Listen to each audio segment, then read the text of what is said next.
আসসালামু আলাইকুম ওয়া রাহমাতুল্লাহি ওয়া বারাকাতুহু।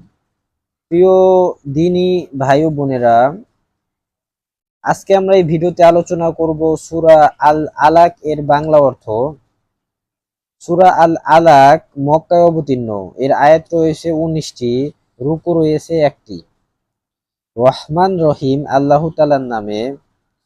হে মুহাম্মদ, তুমি পড়ো পড়ো তোমার মালিকের নামে, যিনি সৃষ্টি করেছেন, যিনি মানুষকে সৃষ্টি করেছেন জমাট বাঁধা রক্ত থেকে। তুমি পড়ো এবং জেনে রাখো, তোমার মালিক বড়ই মেহেরবান। তিনি মানুষকে কলম দ্বারাই জ্ঞান বিজ্ঞান শিখিয়েছেন। তিনি মানুষকে যেমন কি- তিনি মানুষকে এমন সবকিছু শিখিয়েছে যা তিনি না শেখালে সে কখনোই জানতে পারতো না। আর হ্যাঁ, এই মানুষটি বড় হয়ে বিদ্রোহে মেতে ওঠে। সে দেখতে পায় তার যেন এখন আর কোনো অভাব নেই, অথচ এ নির্বোধ ভেবে দেখে না একদিন তার মালিকের দিকে তার প্রবর্তন হবে। তুমি কি সেই দান্তিক ব্যক্তিকে দেখেছো যে তাকে বাধা দিল আল্লাহর এক বান্দাকে যে নামাজ পড়ছিল? তুমি কি দেখেছো সে কি সঠিক পথের উপর আছে, কিংবা সে কি অন্যদের আল্লাহ তাআলাকে ভয় করার আদেশ দেয়?